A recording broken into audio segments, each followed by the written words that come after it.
It was a sunny, late summer afternoon in a quiet Illinois town. IM-45 entire floors pancaked down onto the ones below. The sound was deafening, crashing, grinding, screaming metal and concrete. Cars in the parking lot tossed like toys. A sedan found 300 feet away, wrapped around a tree. Another one, impaled by a telephone pole, driven straight through the hood into the engine block. And inside those apartments, families were trying to shelter in bathrooms, in closets, under mattresses. But when the walls explode around you, when the floor beneath you gives way, when the ceiling comes down, there's nowhere to go. 8 people lost their lives. 8 trapped under debris, crushed by falling concrete, suffocated in the dust. No warning, no time to react, no chance. Just gone. One survivor. A young mother named Maria was found hours later in the rubble, still clutching her daughter, both alive, both injured, cuts, bruises, broken ribs, but alive. "I heard the glass shatter," she told rescuers, her voice barely a whisper, hoarse from screaming, from dust. And then everything went dark. I couldn't see, couldn't breathe. I just held her tight. I held her so tight, and I prayed we'd see morning. She paused, tears streaming down her face. I could hear other people screaming, crying for help, and I couldn't do anything. I was trapped. I thought we were going to die there. They didn't. Rescuers pulled them out after 4 hours. 4 hours of lying in the darkness, in the rubble, not knowing if help was coming, not knowing if they were the only ones left. But 8 others, in that same building, 8 others weren't so lucky. A grandmother, 72 years old, found in what used to be her living room, a young father. 31, died shielding his son. The son survived. A couple, married for 6 months, their entire life ahead of them, gone, all of them, gone. And the question that haunted everyone, why didn't they have a warning? Let me tell you about the power of this tornado. Because what happened next, what this storm did to the landscape, it defies belief. On U.S. Route 30, a major highway, there was a truck stop, big rigs parked for the night, drivers sleeping in their cabs, massive tractor trailers, fully loaded. One of them weighed over 80,000 pounds, 40 tons. The tornado picked it up and threw it. Not rolled it, not tipped it, not dragged it. Threw it through the air like a missile more than half a mile away. Half a mile. When they found it, days later, it was mangled beyond recognition. The cab, separated from the trailer itself, twisted like a candy wrapper. The cargo, frozen foods, scattered across 3 counties. Investigators later said the force required to do that, to throw 40 tons through the air, is equivalent to a small bomb.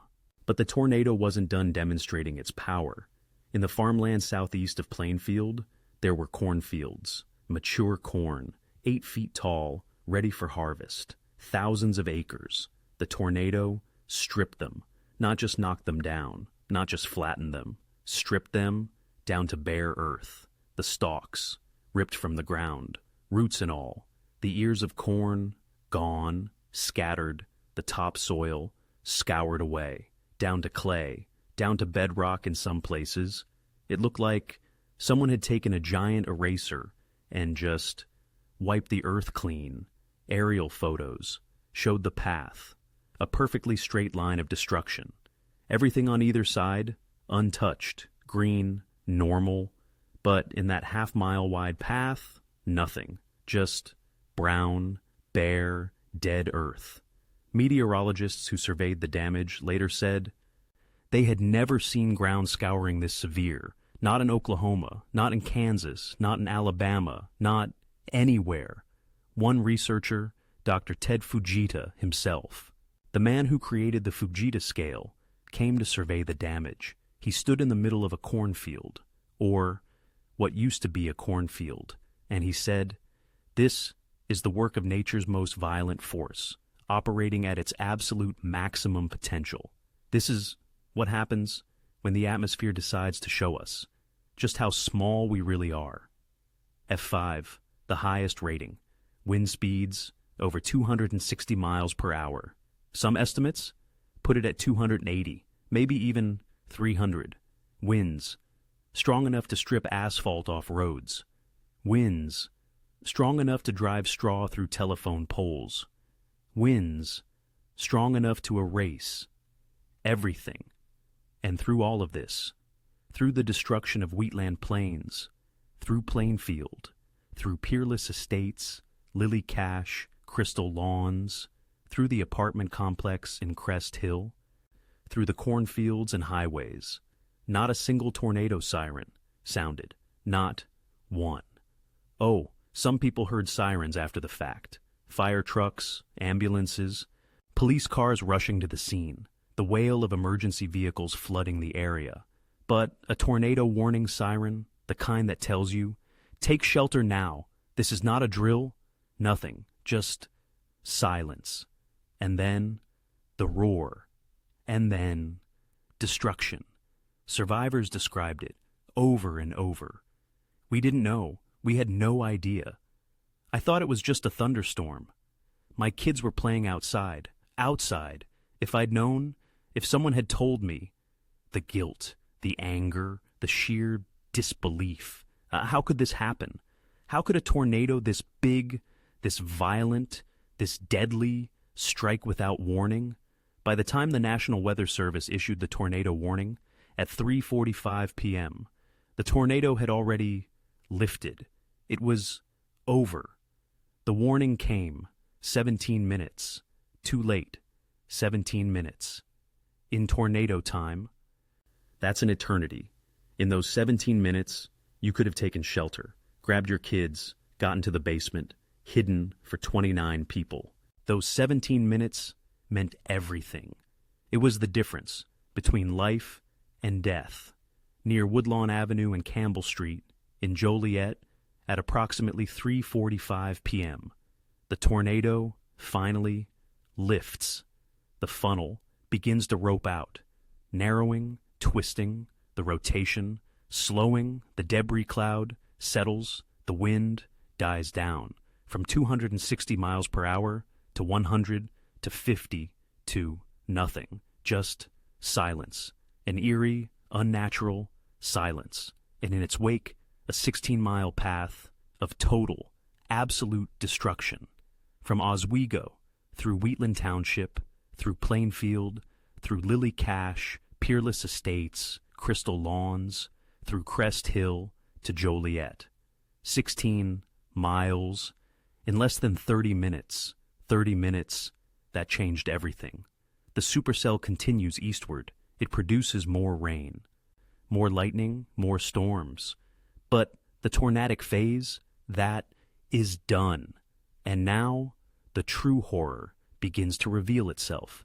Because when the winds stop, when the debris settles, when the dust clears, that's when you see what was lost. Imagine you're in your basement, huddled in the corner, hands over your head, your family pressed against you. You've just heard the most terrifying sound of your life. A roar, a scream, like the earth itself was being ripped apart.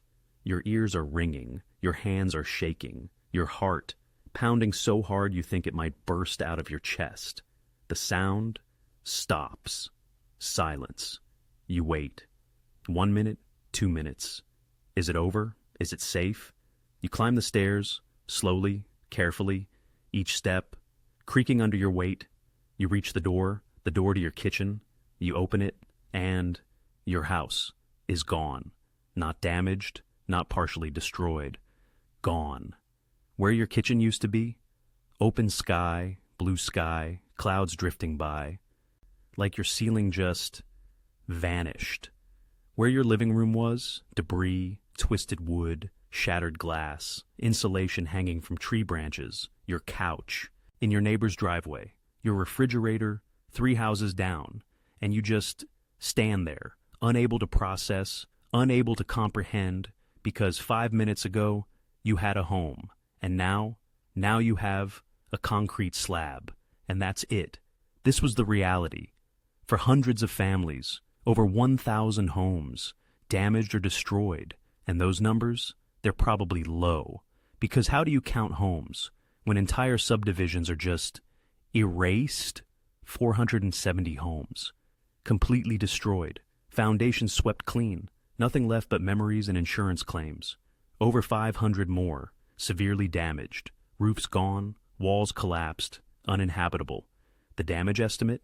$160 million in 1990 dollars. Adjust for inflation? That's nearly $400 million in today's money. But numbers don't tell the real story. The real story is in the faces. The mother, standing in the rubble, holding a stuffed animal, the only thing left from her daughter's room. The father, searching through debris, looking for his wedding ring. His wife died in the tornado. The ring is all he has left. The elderly couple, standing where their house used to be, married 50 years, and now homeless. That's the story. But here's what also happened. Within minutes of the tornado lifting, neighbors were pulling neighbors from the rubble. No waiting for first responders. No waiting for the National Guard. No waiting for anyone. Just people helping people. A teenager, 17 years old, heard someone screaming under a collapsed wall. He ran over, grabbed the edge of a beam, a massive wooden beam, probably weighed 200 pounds, and he lifted it by himself. Adrenaline, pure, raw adrenaline. I don't know how I did it, he told reporters later. I just did it. She was screaming, and I couldn't just stand there. I couldn't just watch. He lifted the beam. The woman crawled out, broken leg, cuts all over, but alive, because a 17-year-old kid found strength he didn't know he had.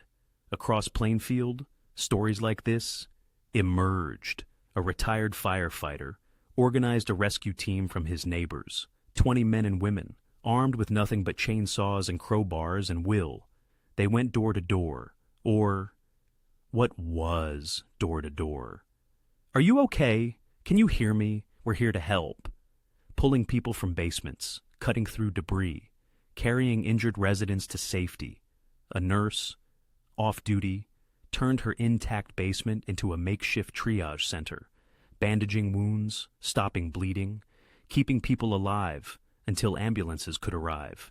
But the ambulances were overwhelmed, dozens of them, coming from 5 different counties, sirens wailing, lights flashing, racing through debris-choked streets, and still not enough. Over 350 people were injured, some critically. Broken bones, head trauma, lacerations, internal injuries, and worse. The local hospitals, Silver Cross, St. Joseph's, flooded, every bed full. Gurneys in the hallways, doctors and nurses working double shifts, triple shifts, operating on pure will, and through it all. The question that everyone was asking, why didn't we get a warning? Why didn't someone tell us? When the dust settled, when the last survivors were pulled from the wreckage, when the search and rescue dogs stopped finding heartbeats, when the bodies were counted and identified and laid to rest, the toll was devastating. 29 dead. 29 lives gone, extinguished in less than 30 minutes. Mothers, fathers, children, grandparents, teenagers, toddlers. The youngest victim, just 3 years old, a little girl. Found in what used to be her bedroom, she never had a chance. The oldest, 76, a grandfather, died protecting his wife. She survived, he didn't. And here's what haunts everyone who lived through it. Here's what keeps survivors up at night. Most of those deaths could have been prevented if there had been a warning. Just a warning. If sirens had sounded, if people had known to take shelter, if they'd had just 10 minutes, 5 minutes to get to safety, 29 deaths could have been 5, maybe 10. Tornadoes are deadly. Even with warning, people get caught. People don't react in time. It happens. But 29 in a suburban area with basements, with shelter available, that number is the cost of a system that failed, a warning system that was supposed to protect people but didn't. In the days and weeks after the tornado, the National Weather Service launched a full investigation. They brought in experts, meteorologists, engineers, emergency management officials. They analyzed the radar data, the storm reports, the timeline, the decisions. And what they found was damning. But also complicated, because this wasn't a story of one person screwing up. This wasn't negligence. This wasn't someone ignoring the signs. This was a system failure, multiple failures, cascading, compounding. First, the Doppler radar, the technology that should have detected the tornado's formation, the hook echo, the rotation. It had been knocked offline, lightning strike, earlier that afternoon. Just dead. So forecasters were working with older technology. WSR 57 radar, less precise, less reliable. It could see the storm, but not the tornado inside it. Second, the storm's unusual path, northwest to southeast. Most tornado training in 1990 focused on southwest to northeast tracks. That's how storms usually move in the Midwest. But this storm moving backwards, and that threw people off. They were looking in the wrong direction, expecting the storm to move where storms usually move. But nature doesn't read the playbook. Third, and this is the big one. The forecasting office was overwhelmed. Multiple severe storms, tornado reports flooding in from spotters, phones ringing constantly, and not enough staff to handle it all. One meteorologist was trying to track 8 different storm cells simultaneously. 8. Imagine that. 8 potentially deadly storms on screens in front of you, each one needing attention, each one potentially spawning tornadoes. And you're trying to issue warnings, make decisions, save lives. By the time he realized the Plainfield storm was tornadic, by the time he saw the signs, it was already too late. The tornado warning for Plainfield, issued at 3:45 p.m., 7 minutes after the tornado had lifted. It wasn't incompetence. It wasn't negligence. It wasn't someone not caring. It was a system pushed beyond its limits, technology that failed at the worst possible time, training that didn't account for unusual scenarios, and staffing that couldn't handle the load. And 29 people paid the price. After the investigation, after the reports were written, and the findings released, a term emerged in meteorological circles. Plainfield syndrome. It refers to a catastrophic warning failure, when all the pieces are there, but the system doesn't connect them in time. It became a case study, taught in meteorology programs across the country, at Penn State, at Oklahoma, at NOAA training centers. A cautionary tale about complacency, about assuming you have time, about the dangers of overwhelming a forecasting office. Never let this happen again. That became the mantra, and it led to change, real, systemic, fundamental change. But let's step back for a moment and talk about the storm itself, because even beyond the warning failure, even beyond the tragedy, this tornado was extraordinary. First, the date, August 28th. Do you know how rare F5 tornadoes are in August? This is the only one, ever, recorded in the United States. In August, ever.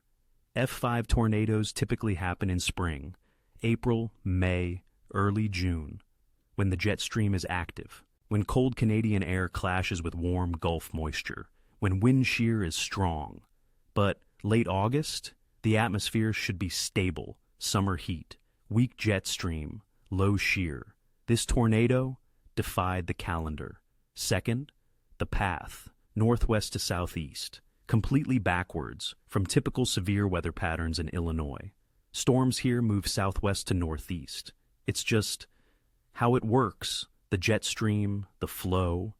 But this one, it said, nope, I'm doing my own thing. And third, the formation. Remember what I said earlier? Weak wind shear. Wind shear is critical for tornado formation. It creates the rotation, the spin, the vortex. But on August 28, 1990, the wind shear was weak. According to textbook meteorology, according to every model, this storm shouldn't have produced anything beyond an EF2. Maybe an EF3 on a really bad day, but an F5 with winds over 260 miles per hour, that should have been impossible. And yet, here it was. Scientists are still debating it, 35 years later. Some think localized wind shear developed right at the surface, right where the storm was, creating rotation where the models said there shouldn't be any. Others point to the extreme instability, Cape values over 8,000, overcoming the lack of shear through sheer force, like a weightlifter with no technique, just power. One thing is certain, nature wrote its own rules that day, and Plainfield was the place where nature decided to show off. After Plainfield, everything changed, and I mean everything. The National Weather Service accelerated the rollout of NEXRAD Doppler radar. These aren't your grandfather's weather radars. These are advanced systems, Doppler technology, dual polarization, real-time velocity data. They can see inside storms. They can detect rotation.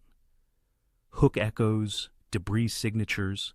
Today, the entire United States is covered by a network of these radars, over 160 of them. Overlapping coverage. If a tornado forms anywhere, we see it immediately. Warning protocols were overhauled. More staff at Weather Service offices, better training, redundancies built into the system. If one radar fails, there's a backup. If one forecaster is overwhelmed, there's someone to help. And the warnings themselves, they became more specific, more urgent, polygon-based warnings. So, you know exactly if your address is in the path. Tornado emergency declarations for the most violent storms. Smartphone alerts, wireless emergency alerts. Screeching on your phone, demanding attention. Tornado drills in schools became mandatory. Kids today grow up knowing the drill. If you hear the siren, get to the interior hallway. Cover your head, protect your neck, stay low. That drill, the one that saved those volleyball players at Plainfield High School, it's now practiced in every school, in tornado-prone areas, multiple times a year, and it saved countless lives. Suburban building codes were updated, reinforced safe rooms, tornado shelters, especially in new developments. In Oklahoma, many new homes are required to have storm shelters, below ground, reinforced concrete. In Illinois, building codes were strengthened, especially for schools, for nursing homes, for anywhere vulnerable people gather. The Plainfield tornado became the catalyst, the turning point, the never again moment. But here's the question.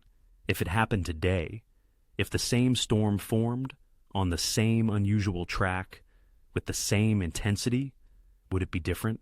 Picture this. It's August 28th, 2025, the same atmospheric setup, high instability, unusual wind patterns, a supercell moving northwest to southeast. Would we see it coming? Yes, absolutely, without question. Doppler radar would detect the rotation the moment it formed, 30 minutes out, maybe more. Tornado warnings would be issued immediately, not 17 minutes late, immediately.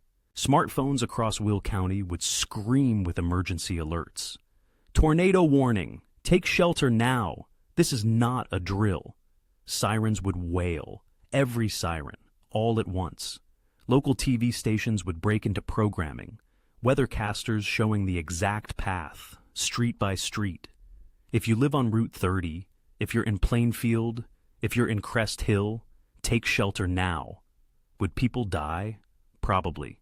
A tornado this violent, an F5. Some deaths are inevitable. People who can't get to shelter in time. People with mobility issues. People who ignore the warnings. People who think, it won't hit me. But 29 deaths? No. That number would be drastically lower, Maybe 5, maybe 10, but not 29.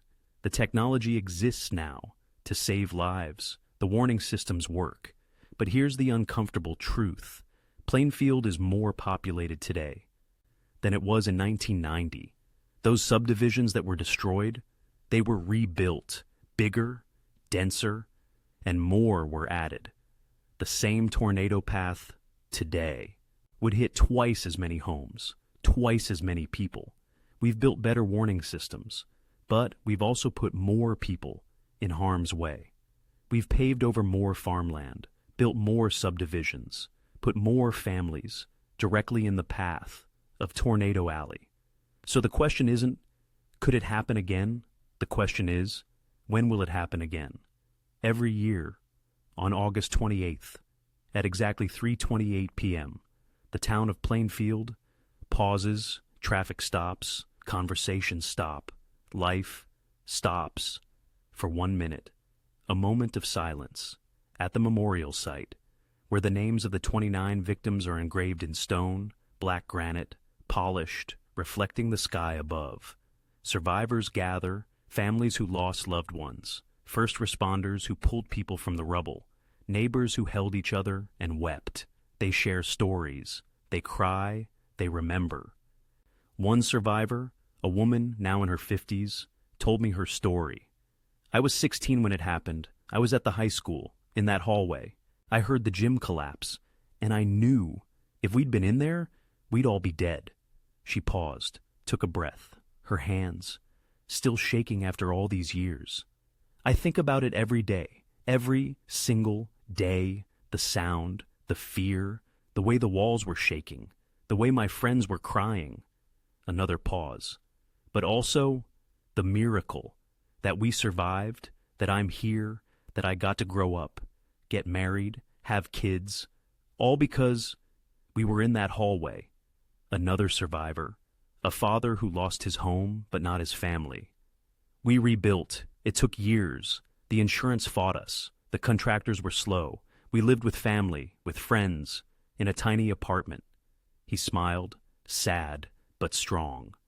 But we rebuilt, and we're still here.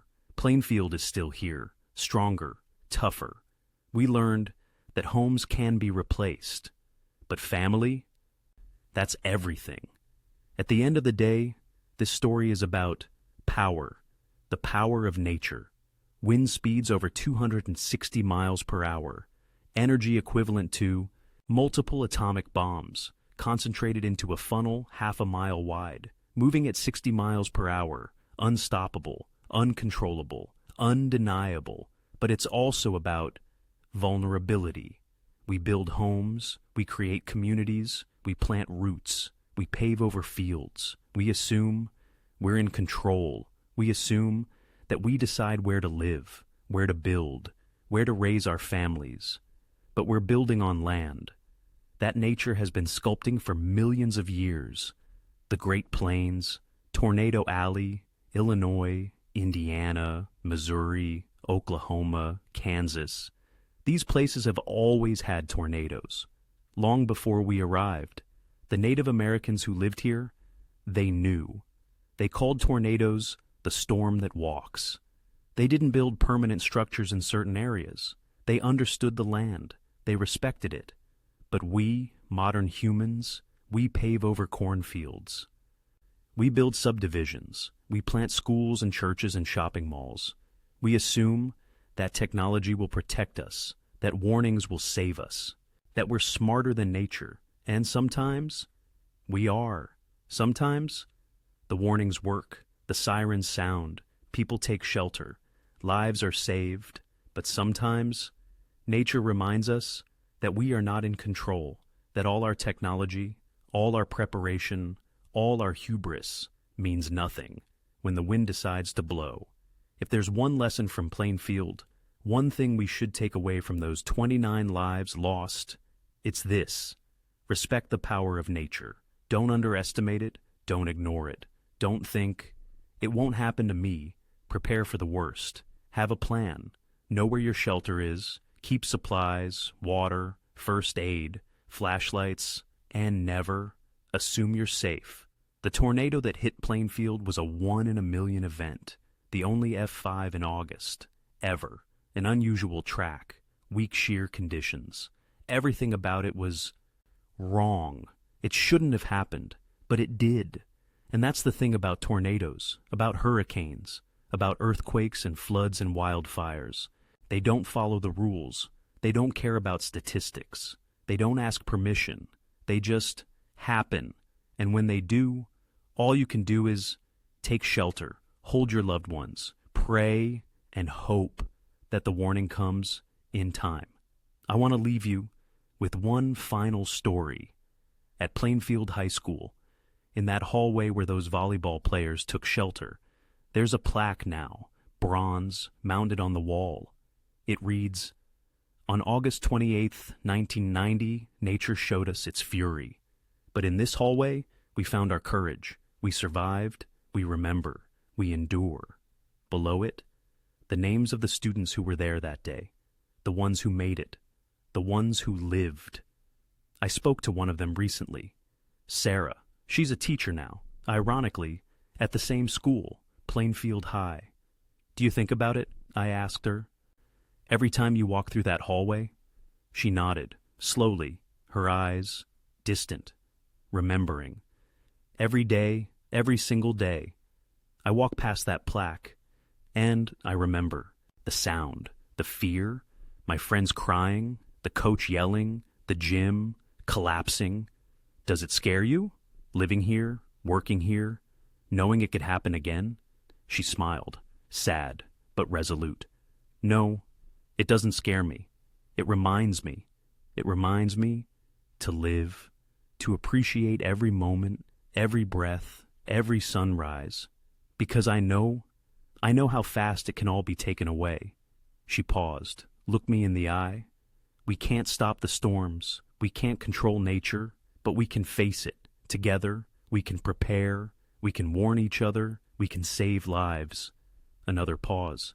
"Those 29 people, they didn't have a warning. They didn't have a chance. But we can make sure that it never happens again. That's our promise. To them, to their families, to ourselves."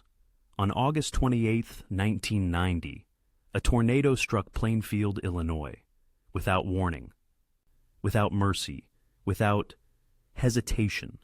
29 people died, hundreds were injured, over 1,000 homes destroyed, a community shattered. But from that devastation, from that nightmare, came change, better technology, Doppler radar, advanced warnings, stronger buildings, better drills, lives saved. Today, Plainfield stands rebuilt, resilient, stronger, a testament to human endurance, a reminder of nature's power, and a promise that the 29 lives lost that day will never be forgotten. We cannot stop the storms, but we can prepare for them. We can remember them. We can honor those who didn't survive by making sure it never happens again. 3:28 p.m., August 28th. Plainfield will never forget.